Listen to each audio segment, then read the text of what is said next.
હવે એવું જાણવા મળ્યું છે કે આઈએમએફે લોન મંજૂર કરી છે. એના જે અમુક પૈસાઓ છે એ આપ્યા નથી અને એવું જાણવા મળ્યું કે આઈએમએફે આ હપ્તો આપવા માટે પાકિસ્તાનને 11 જેવી એવી શરતો મૂકી છે જેનું પાલન કરવું પાકિસ્તાન માટે મુશ્કેલ તો છે જ. નમસ્કાર. તાજેતરમાં આપણે ન્યૂઝ સાંભળ્યા કે આઈએમએફ ઇન્ટરનેશનલ મોનેટરી ફંડ એણે પાકિસ્તાનને લોન આપી દીધી અને એને કારણે પાકિસ્તાન જોરમાં પણ હતું. પરંતુ હવે એવું જાણવા મળ્યું છે કે આઈએમએફે લોન મંજૂર કરી છે. એના જે અમુક પૈસાઓ છે એ આપ્યા નથી અને એવું જાણવા મળ્યું કે આઈએમએફે આ હપ્તો આપવા માટે પાકિસ્તાનને 11 જેવી એવી શરતો મૂકી છે જેનું પાલન કરવું પાકિસ્તાન માટે મુશ્કેલ તો છે જ. પરંતુ પાકિસ્તાનની જે જનતા છે એની ઉપર પણ મોટું ભારણ આવવાનું છે. કારણ કે આઈએમએફે એવી 11 શરતો મૂકી છે કે જેની અંદર ભાવ વધવાના સંકેત છે. તો આના વિશે તમારી સાથે વાત કરીશ. મારું નામ રાજેશ શાહ છે અને તમે જોઈ રહ્યા છો ગુજરાતના સૌથી મોટા ડિજિટલ ન્યૂઝ પ્લેટફોર્મ ખબરછે.com. આઈએમએફે પાકિસ્તાનને એક બેલઆઉટ પ્રોગ્રામ આપેલો છે અને આ બેલઆઉટ પ્રોગ્રામનો મતલબ એ છે કે તમારો કોઈ બિઝનેસ બચાવવો હોય તો એના માટે જે સહાય આપવામાં આવે એને બેલઆઉટ પેકેજ કહેવામાં આવે છે. એટલે પાકિસ્તાન આમ પણ દેવાદાર કન્ટ્રી થઈ ગયું હતું અને કડકું કન્ટ્રી થઈ ગયું હતું.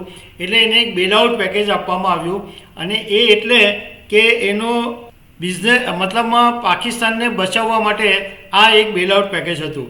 પરંતુ આ બેલઆઉટ પ્રોગ્રામનો બીજો હપ્તો જાહેર કરતાં પહેલાં આઈએમએફે પાકિસ્તાન પર 11 શરતો મૂકી છે અને એવી ચેતવણી પણ આપવામાં આવી છે કે ભારત સાથે તણાવ વધવાથી આ જે પ્રોગ્રામ છે એની ઉપર મોટી અસર થઈ શકે છે. હવે પાકિસ્તાનને જે 11 શરતો આઈએમએફે મૂકી છે એમાં એક શરત એ છે કે પાકિસ્તાને પોતાની સંસદની અંદર 1.36 ટ્રિલિયન રૂપિયાનું બજેટ મંજૂર કરવું પડશે. પહેલી શરત એ છે. બીજી શરત એ છે કે આ જે પણ બેલઆઉટ પેકેજના ફંડ મળે એ ટોટલ એના રૂપિયા માત્ર ડેવલપમેન્ટના કામ માટે જ વાપરવા પડશે. ત્રીજું શરત એ છે કે પાકિસ્તાનના જે 4 પ્રાંતો છે એને નવો કાયદો બનાવવા માટે કહેવામાં આવ્યું છે જેની અંદર એગ્રીકલ્ચરલ ઇન્કમ ટેક્સ સાથે જોડાયેલો નિયમ હશે અને કરદાતાઓની ઓળખ અને રજિસ્ટ્રેશન પણ ફરજિયાત કરાવવું પડશે અને આના માટેની જે ડેડલાઇન છે એ જૂન 2025ની રાખવામાં આવી છે. બીજું કે ચોથી શરત એ છે કે પાકિસ્તાન સરકારે પોતાનો જે એક્શન પ્લાન છે એ પબ્લિશ કરવો પડશે.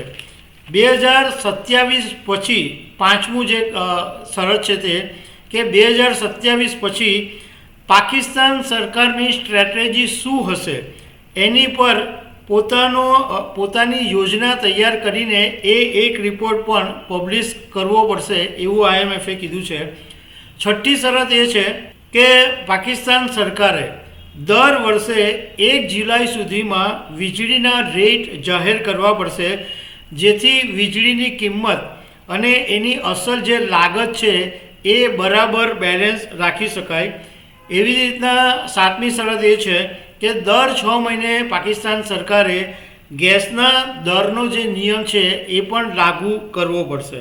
8મું શરત એ છે કે પાકિસ્તાનની સંસદમાં એક કાયદો પસાર કરવો પડશે જેમાં કેપ્ટિવ પાવરના જે ટેક્સ છે એને સ્થાયી બનાવી દેવામાં આવશે એવો કાયદો પાકિસ્તાનની સંસદમાં પસાર કરવો પડશે. 9મો મુદ્દો છે કે વીજળી બિલમાં જે ડેટ સર્વિસ ચાર્જ છે એને વધારવો પડશે અને જૂન મહિનામાં જે પાકિસ્તાને આ વીજળી બિલ માટે જે મહત્તમ કેપ રાખેલી છે યુનિટ દીઠ 3.21 રૂપિયાની એ જે કેપ છે એ પણ હટાવી દેવા માટે કહેવામાં આવ્યું છે.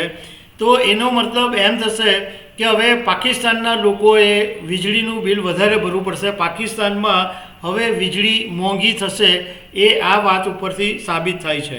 10મું શરત એ છે કે સ્પેશિયલ ટેકનોલોજી ઝોન અને ઇન્ડસ્ટ્રીયલ પાર્ક માટે પાકિસ્તાન સરકાર જે અત્યાર સુધી ટેક્સની અને એ બધી જેટલી પણ છૂટછાટો આપતી હતી એ હવે પાકિસ્તાને ખતમ કરી નાખવી પડશે અને આ વર્ષના અંત સુધીમાં પાકિસ્તાને એનો રિપોર્ટ IMFને સોંપવો પડશે.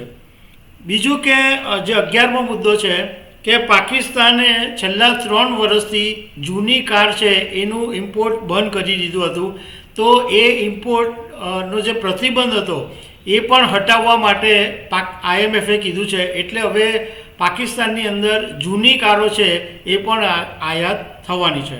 તો દર્શક મિત્રો, આવી અનેક વાતો સાથે અમે તમને મળતા રહીશું.